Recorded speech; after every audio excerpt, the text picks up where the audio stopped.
Agora nós vamos terminar esse tópico 2, que fala sobre forças intermoleculares, falando de uma das forças intermoleculares mais importantes que nós temos, que é conhecido como ligação de hidrogênio, certo? A ligação de hidrogênio, como todas as outras forças intermoleculares, ela é de natureza elétrica, né? Tem que ter geração de cargas de sinais contrários, e aí essas cargas de sinais contrários vão se atrair entre as moléculas, gerando então uma força intermolecular. A ligação de hidrogênio, ela é um caso especial de forças do tipo dipolo-dipolo, ou seja, que ocorre entre moléculas ou parte de moléculas que são polares, tá certo? Então, experimentos mostraram que os pontos de ebulição de compostos que têm ligação de hidrogênio com flúor, de hidrogênio com oxigênio e de hidrogênio com nitrogênio, eles são anormalmente altos, ou seja, eles são bem diferentes, mesmo para moléculas menores, como a gente vai ver no gráfico no próximo slide. Então, a ligação de hidrogênio, para ocorrer a ligação de hidrogênio, é necessário que o hidrogênio esteja ligado a um elemento muito eletronegativo. E esses três elementos seriam o flúor, oxigênio e nitrogênio, né? São os átomos mais eletronegativos da tabela periódica, correto? Então, os elétrons na ligação do hidrogênio com esse elemento muito eletronegativo, né, sendo colocado aqui como X, que pode ser flúor, oxigênio e nitrogênio, ele encontra-se muito mais próximo deste átomo muito eletronegativo do que o do hidrogênio, o que vai gerar um dipolo, certo? Então, o hidrogênio, que tem apenas um elétron, ele vai ter uma carga parcial positiva muito alta sobre ele, tá certo? Enquanto que sobre o elemento muito eletronegativo, flúor, oxigênio e nitrogênio, vai ter uma carga parcialmente negativa muito alta sobre ele, tá certo?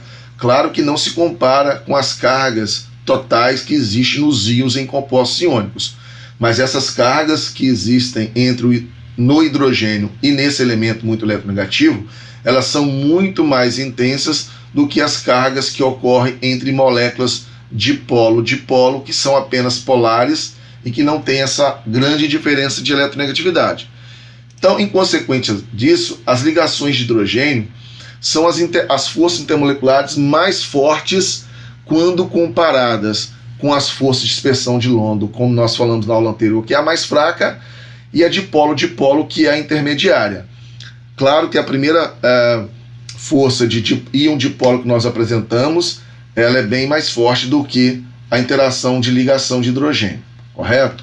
Então a gente consegue perceber que a ligação de hidrogênio, então, ela é mais forte quando a gente compara as temperaturas de ebulição de algumas moléculas aqui, nesse gráfico. Quando a gente analisa esse primeiro caso de baixo, você tem CH4, SiH4, germânio H4, estanho SNH4, você tem que todas essas moléculas aqui, se você for fazer o desenho da estrutura delas, elas terão a geometria tetraédrica. E todas elas, o momento dipolar resultante vai ser igual a zero. Então essas moléculas aqui, quando o hidrogênio se liga a átomos que estão na coluna 4 lá da tabela periódica, todas elas são apolares. Se as moléculas são apolares, elas vão ter possível formar entre elas apenas forças intermoleculares do tipo dispersão de London. Então essas são as interações mais fracas que tem. E como nós vimos na aula anterior, quanto maior for a massa, no caso dessa molécula, maior vai ser a superfície de contato entre as moléculas e, portanto, ela terá maior temperatura de ebulição. Então aqui não tem nenhum problema. A molécula com a menor massa, ela acaba tendo a menor temperatura de ebulição, e essa temperatura de ebulição vai aumentando assim que a massa vai aumentando. Mas agora, quando você faz uma comparação do hidrogênio se ligando a átomos que estão na coluna 6A da tabela periódica, água, o ácido sulfídrico, o ácido selenídrico e o ácido telurídrico, você percebe uma situação bem discrepante. A água, apesar de ter a menor massa molecular, quando comparado com as outras moléculas geradas quando o hidrogênio se liga aos elementos da coluna 6A da tabela periódica, ela tem a maior temperatura de ebulição. Isso significa que as interações que ocorrem entre moléculas de água são mais intensas do que as interações que ocorrem entre as outras moléculas.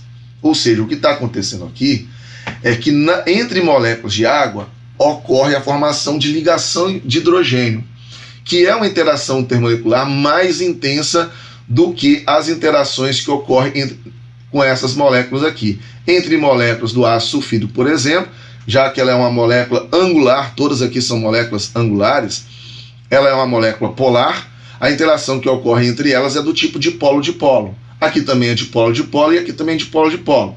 Então, entre essas três, quando a massa molecular aumenta, aumenta-se a temperatura de ebulição. Mas no caso da água, a temperatura de ebulição dela é bem maior, porque a interação que ocorre nela é bem mais forte, que é a interação do tipo ligação de hidrogênio, certo? Essa ligação de hidrogênio pode ser representada dessa forma aqui, né? A molécula de água interagindo com outra molécula de água, o átomo de hidrogênio que tem uma carga parcialmente positiva, ele pode formar uma interação intermolecular com o átomo de oxigênio de outra molécula de água. Então existe aqui uma interação intermolecular de ligação de hidrogênio. Entre duas moléculas de amônia também pode existir essa ligação de hidrogênio.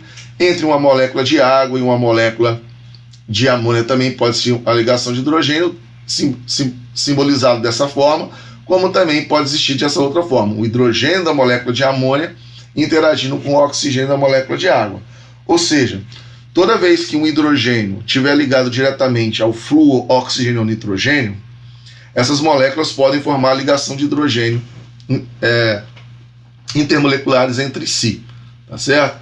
Mas a molécula de água, ela, por exemplo, pode interagir com qualquer átomo de nitrogênio e de oxigênio que existam entre outras moléculas, correto?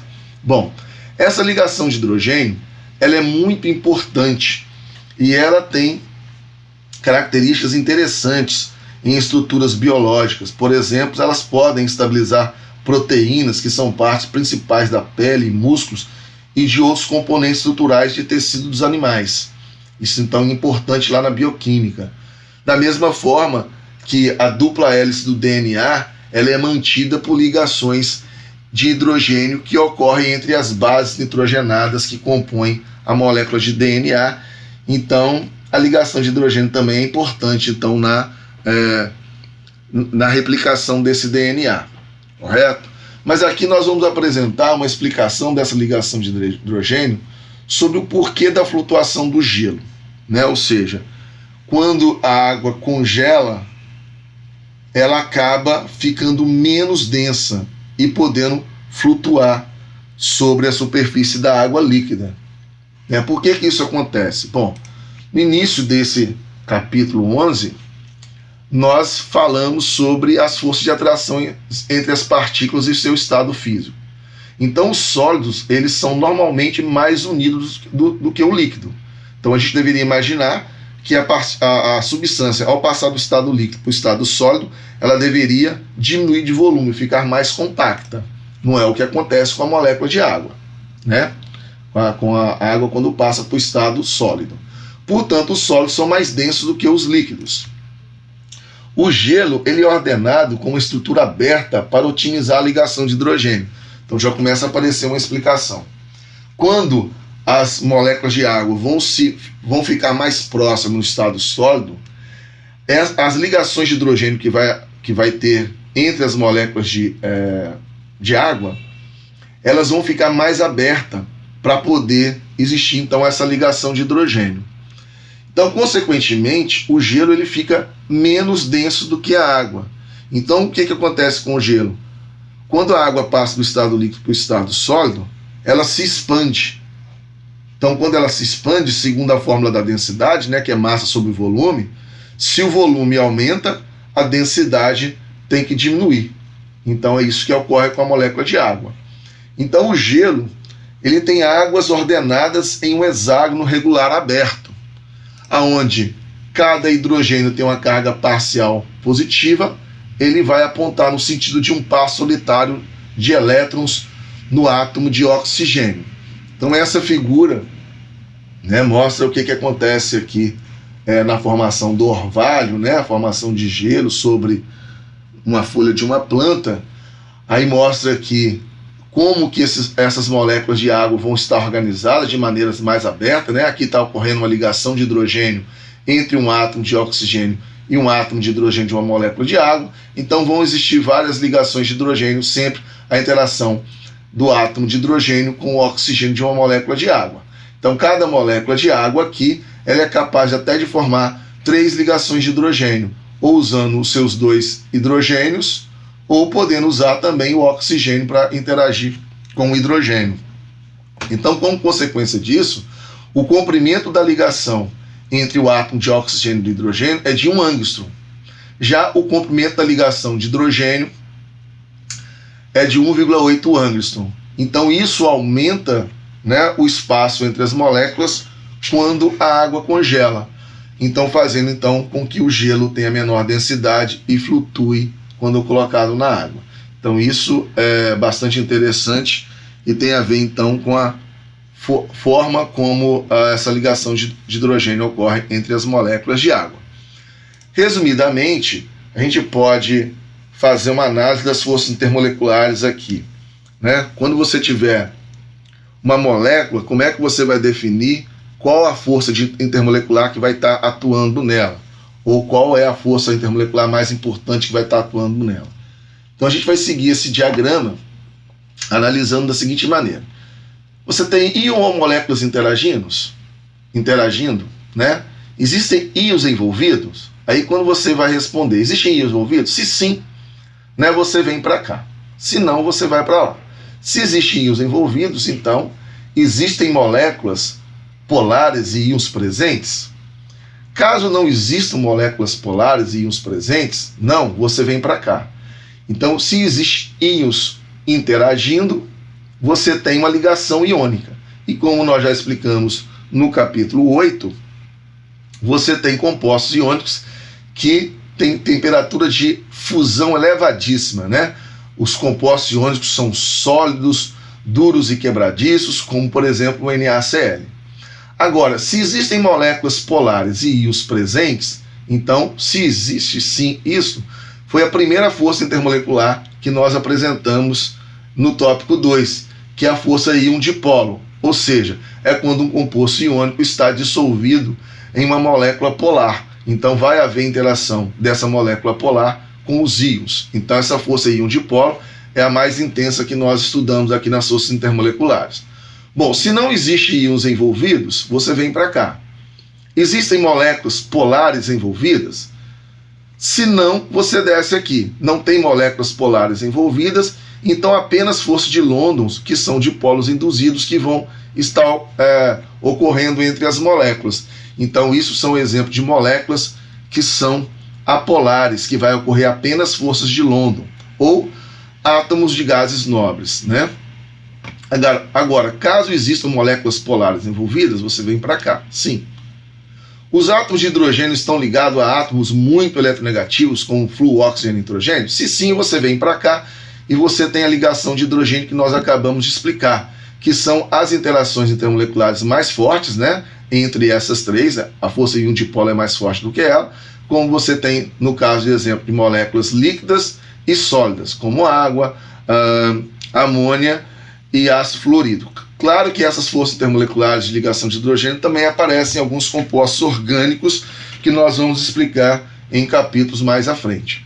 Agora, caso você não tenha esses átomos de hidrogênio ligado a esses átomos muito eletronegativos, você vem para cá, ou seja, se a molécula é polar, existe interação do tipo dipolo-dipolo entre elas, correto?